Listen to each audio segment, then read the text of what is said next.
जिल्हाधिकारी मनोज जिंदल यांनी रत्नागिरी येथील शांतदुर्ग गॅस एजन्सीला आज भेट देऊन तेथील व्यवस्थापनाशी आणि ग्राहकांशी थेट संवाद साधला। 45 दिवसातील वृत्त चुकीचे आहे। 25 दिवसात घरगुती गॅसचा पुरवठा झाला पाहिजे। जिल्ह्यात घरगुती गॅसचा पुरेसा साठा आहे। बुकिंगसाठी ग्राहकांनी व्हॉट्सअपचा वापर करावा। ग्राहकांनी अजिबात पॅनिक होऊ नये असे आवाहन जिल्हाधिकारी यांनी यावेळी केले। जिल्हाधिकारी जिंदल यांनी यावेळी गॅस एजन्सीच्या व्यवस्थापनाला बुकिंग संदर्भात माहिती देणारा फलक दर्शनी भागात लावण्याबाबत सूचना दिली।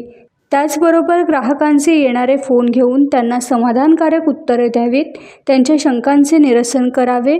त्याचबरोबर बुकिंगची यादी कमी करण्याबाबत नियोजन करावे। ग्राहकांना 25 दिवसात गॅस सिलेंडर मिळाले पाहिजेत अशा सूचनाही त्यांनी यावेळी दिल्या।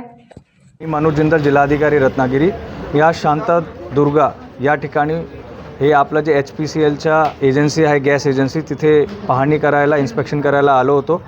इथे मला काही सर्वसामान्य नागरिक पण मिळाले जे काही दिवसापासून आपले जिल्ह्यामध्ये जे थोडा अफवा पसरतो आहे रिगार्डिंग गॅस, घरगुती गॅस सप्लायच्या, त्याच्यामुळे त्यांच्यामध्ये थोडासा पॅनिक निर्माण झाला होता। साठी मी त्यांच्याशी संवाद करण्यासाठी इथे आलो होतो आणि मी त्यांना सर्वांना हे आश्वासन दिलं आहे की आपल्या जिल्ह्यामध्ये चांगली पद्धतीने शासन आपल्याला गॅस पुरवठा देतो आहे। घरगुती गॅस कनेक्शनमध्ये कुठलाही प्रकारच्या 45 दिवसचं जे आपल्याला काही ठिकाणी सोशल मीडिया वगैरे याच्यामध्ये न्यूज भेटत असेल ते चुकीच्या न्यूज आहे। शासनाचे क्लिअर आपल्याला निर्देश आहे की प्रत्येक माणसापर्यंत 25 दिवसामध्ये गॅस पुरवठा, घरगुती गॅस पुरवठा त्यांना भेटला पाहिजे। त्या हिशोबाने आम्ही आपल्या वरिष्ठांना पण सांगितलं आहे, त्यांच्याकडनं आम्ही जे आमच्याकडे जे माहिती आहे ते पण आपण सगळे गॅस एजन्सीजला दिली आहे की 25 दिवसामध्ये सर्व रत्नागिरीचे आपले नागरिकांना तुम्ही गॅसचे पुरवठा करावे आणि त्याच्यामध्ये कुठल्याही प्रकारचं जर कोणत्याही नागरिकांना प्रॉब्लेम येत असेल तो गॅस एजन्सीचा एक व्हॉट्सॲप नंबर आहे, ते व्हॉट्सॲप नंबर आम्ही सगळे मीडिया बंधू यांच्यासोबत शेअर करतो। ते व्हॉट्सॲप नंबरवर त्यांनी बुकिंगसाठी रिक्वेस्ट केलं तर ते त्यांना बुकिंग पण मिळणार। आणि त्याचबरोबर 11 फरवरीपासून म्हणजे 11 फरवरीच्या आधी ज्यांनी बुकिंग केले असेल त्यांना 25 दिवसामध्ये मिळेल, म्हणजे 11 + 25 26 त्या हिशोबाने पुढे जे काही बुकिंग येत असेल ते 25 दिवसामध्ये तुम्हाला मिळणार।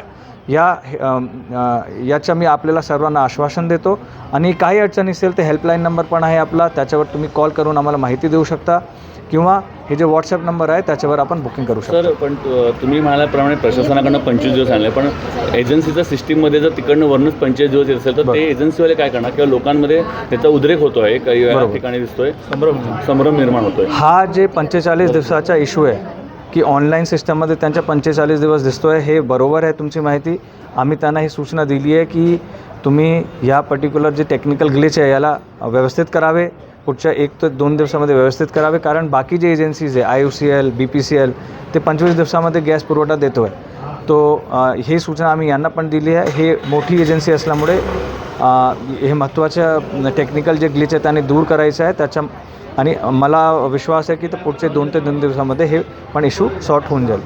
सर, आणि आता व्यावसायिक सिलेंडर तर पूर्णपणे बंद झालेलं आहे, पण काही हॉटेल व्यावसायिक म्हणजे असं विचारतं की आम्हाला कधी मिळतं, त्यासाठी काही गाईडलाईन्स किंवा काही सूचना आल्यात का तुम्हाला प्रशासनाकडून? नाही, याच्यामध्ये जे कमर्शियल गॅस युसेज आहे, जे व्यावसायिक तुम्ही म्हणतात, त्याच्यामध्ये पूर्णपणे बंदी झाली नाही आहे। त्याच्यामध्ये जे मागच्या त्यांच्या काही दिवसाचा ॲव्हरेज असतो, फॉर एक्झाम्पल मागचे 6 महिन्यामध्ये ते किती गॅस वापरत होतो त्याच्या ॲव्हरेज काढून त्याच्यात काही कपात शासनाने लावलेली आहे। तो त्याच्यामध्ये थोडासा आता हे लगेच युद्धाची जे परिस्थिती निर्माण झाली त्याच्यामध्ये थोडासा गॅप येतो आहे, परंतु काही दिवसामध्ये मला पूर्ण विश्वास आहे की शासन कमर्शियल गॅसबद्दल पण पॉझिटिव्ह पुढे पाऊल घेणार। तो त्याच्यामध्ये कोणाला काही पॅनिक व्हायची गरज नाही आहे। थोडे दिवस आपल्याला याच्यामध्ये काम करून पुढे जे काही शासनाद्वारे जे पुढे इन्स्ट्रक्शन्स येणार त्याप्रमाणे आपण पुढे जाणार। टाइम्स डिजिटलला लाईक करा, शेअर करा, सबस्क्राईब करा आणि बेल आयकॉन दाबायला विसरू नका। Times digital.